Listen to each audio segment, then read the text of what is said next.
Bom, pessoal, bem-vindos a mais uma aula de Física Geral 3. Eu sou o professor Adriano Ferrarez e nós vamos falar aqui sobre algumas funções dos dielétricos, né? Já falamos como que o capacitor se comporta quando um material não condutor dielétrico ou isolante é colocado, né, entre os condutores de um capacitor, e agora a gente vai falar mais especificamente dessas funções, né? E essa inserção do dielétrico implica, né, no aumento da capacidade térmica, da capacidade elétrica, né, da capacitância, e também um aumento da carga acumulada. Muito bem, vamos começar aqui com o pensamento do momento desse grande líder latino-americano, né, chamado Simão Bolívar.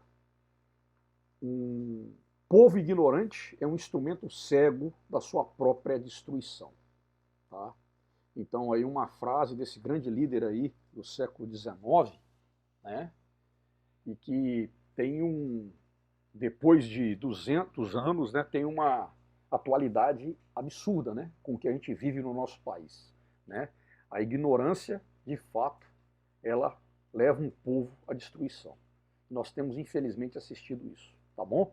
Muito bem, vamos seguir adiante. Funções dos dielétricos, tá? Além de contribuir para aumentar a capacitância, um dielétrico tem duas outras funções num capacitor: fornecer um meio mecânico para separar os dois condutores, que devem estar muito próximos um do outro, a fim de se ter uma grande capacitância, né? Diminuir a distância D, haja visto que a capacitância é ε0 vezes A dividido por D, e aumentar a rigidez dielétrica, pois a rigidez dielétrica de um dielétrico é usualmente maior que a do ar.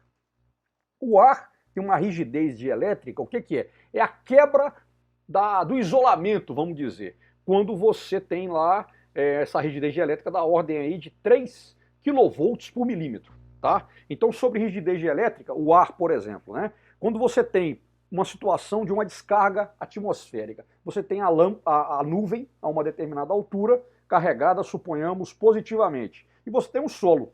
Essas cargas positivas vão induzir no solo cargas negativas, e você vai ter então uma diferença de potencial, né, entre a nuvem e o solo. Quando a rigidez dielétrica, que seria um valor máximo para que o ar deixe de ser isolante e passe a ser condutor, atinge 3 kV por milímetro, ocorre a descarga elétrica. Entenderam? Então o dielétrico ele vai aumentar essa rigidez dielétrica entre as placas do capacitor. Não se pode manter campos elétricos com maior intensidade que este no ar, pois ocorre a ruptura dielétrica, e aí seria o ar ficando ionizado e a condução da carga elétrica, que seria a descarga atmosférica. É isso que eu acabei de dizer. Bom, muitos materiais têm rigidez dielétrica maior que a do ar, possibilitando maiores diferenças de potencial elétrico entre os condutores que constituem um capacitor, sem que ocorra essa descarga, a quebra da rigidez dielétrica. Exemplo das funções do dielétrico encontra-se num capacitor de placas planas, constituídos por duas folhas de metal de grande área para aumentar a capacitância, separadas por uma folha de papel.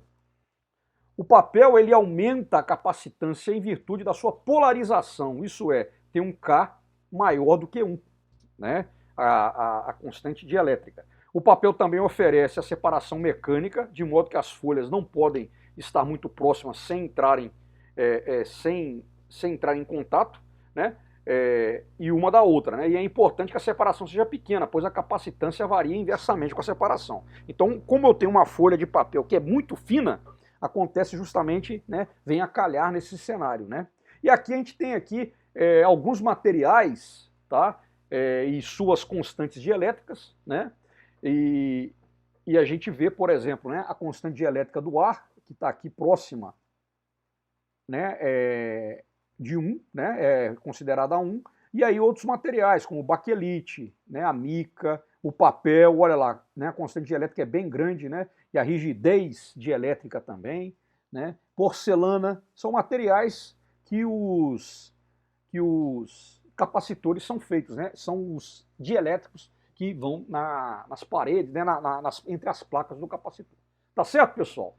Isso daqui, então, o que a gente já tinha para apresentar, essa tabelinha muito interessante, porque esse valor de K vai entrar naqueles cálculos que a gente apresentou na aula anterior, né? Para definir a capacitância, definir o campo elétrico e tudo mais. Certo? Muito bem, tá? Bom, essas são as referências da nossa aula de hoje. A gente se vê. Até mais.